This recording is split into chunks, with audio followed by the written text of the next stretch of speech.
This secret strategy will make you 10 times better in pickleball before you even start to play pickleball. You need to have the right mindset. Many beginner players are preoccupied with their performance and how to improve it, rather when enjoying the sport. Playing the game is the only way to truly appreciate it, whether you're a newcomer trying to find your footing or a seasoned veteran making the transition from another sport. However, a competitive spirit is also required. When I say competitiveness, what I mean is using tactics to beat the opposition.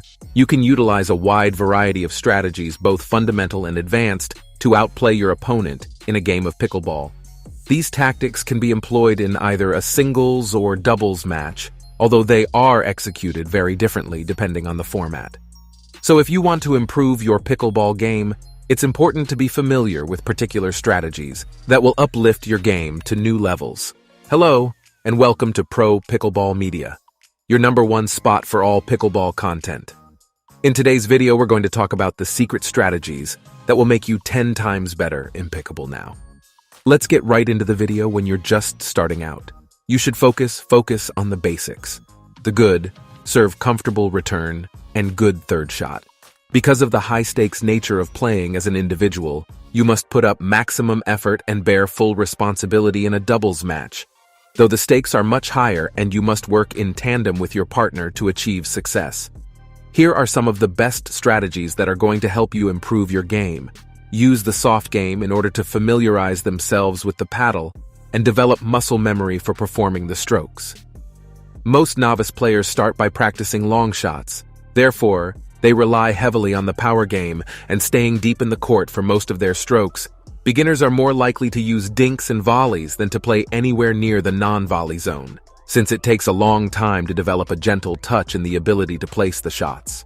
Consequently, the soft game is a useful strategy for gaining an advantage over a Napa's opponent and coercing them into making careless mistakes. As pickleball players advance in skill, they learn that finesse and precision are more effective than brute force when facing a novice. The use of touch strokes allows you to maintain control of the match, regardless of how formidable your opponent's game may be. A novice player's natural reaction to slowing the ball down or using dink shots is to hit it hard in return. The ball will likely go into the net or over the baseline, earning you an easy point. Be consistent and play the percentage shots when playing against a novice. Consistency is your greatest asset, for the simple reason that nearly no new players have the quality. Some of your opponents may be bangers who prefer to use brute force on every shot they take, while others may have an excellent eye for where the ball should go but be physically unfit to provide adequate cord coverage. So being consistent and forcing your opponent to make a mistake is the most potent weapon you can have against the novice. Beginners typically struggle to mount a rally and eventually win a point.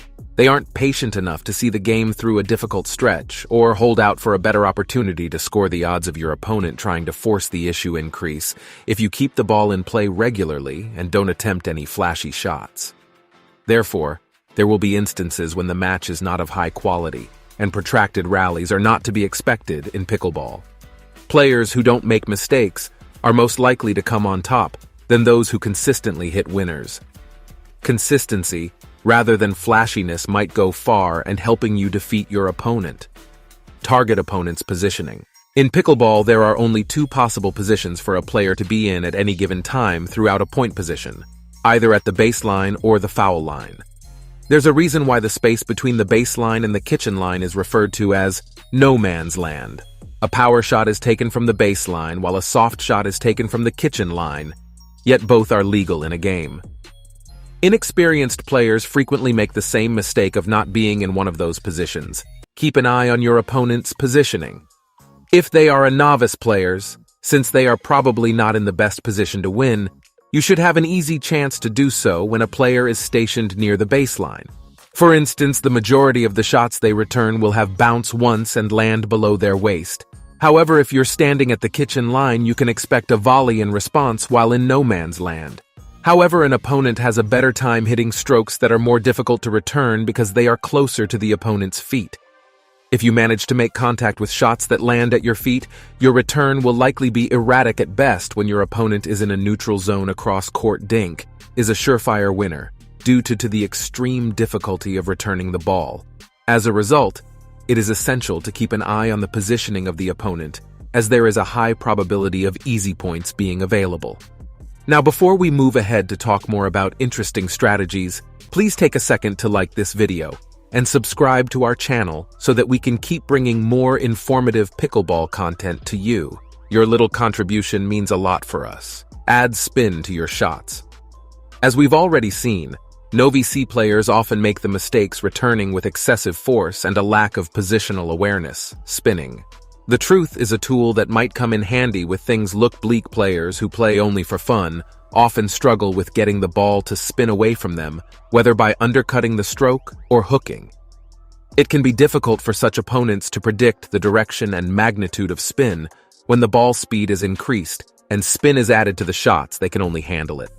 So even if they predict which way it will spin and how much, slow shots, especially those with any bit of spin, will usually be met with a more aggressive response, giving you a good opportunity to score a simple point accordingly. When playing against a casual player, it's a good tactic to increase the spin on your shots, go close to the kitchen, and play volley shots taken from the kitchen line, typically account for the vast majority of points and more advanced pickleball games. Pickleball is different from tennis, and that it's not advantageous to play from the baseline and pound your shots. Moving to the kitchen line at every available chance is crucial. If you want to dictate the tempo of the game, the ability to play volleys is a must. If you want to succeed at the kitchen line, it's more convenient to simply let the ball bounce, but that could end up nullifying any benefit you might have gained by playing in the kitchen. By not allowing your opponent's return to touch the ground, you decrease the amount of time they have to respond and improve the precision of your shots when you play on the volley. In addition, if you're already standing at the kitchen line and you let the ball bounce, you'll have to sprint backwards, which will throw off the balance of your shot. Because most casual players lack the expertise and vision to anticipate the next 2 or 3 shots, playing from the kitchen line can be advantageous. Their go-to shot when they see you getting close to the net is to whack the ball as hard as they can, which either results in an unforced error or provides you a great opportunity to position your return by taking advantage of the tempo your opponent has generated. Drain their energy playing styles, and novices typically prioritize enthusiasm and energy above strategy and patience. They lack the expertise and knowledge to properly prepare for a match, so they instead rely on adrenaline most of the time when facing such a competitor. It can be wise to deplete their stamina and force them to exert greater effort similarly. It's important to capitalize on the enthusiasm of newcomers who often persist in pursuing hopeless causes. There could be times when you can kill a shot, but it's safer to place it a bit further and give your opponent a chance to get to it. This is because it's conceivable that they'll keep trying to score on hopeless were caused by taking an impossible shot. A seasoned player will force a younger opponent to run as much as possible. If you watch them play, younger players often comply by following the shadows, which along with their lack of match finesse can quickly deplete their energy. You'll be able to cruise through the second half of your match thanks to this offer them high lobs. As we've talked about, beginners rarely have the patience and skill to play the percentage shots. So, which of these strategies is your favorite? Tell us in the comments. Also, don't forget to like this video and share with your fellow picklers. Also, if you love pickleball, then make sure to watch this next video on our channel. Thanks for watching. Bye.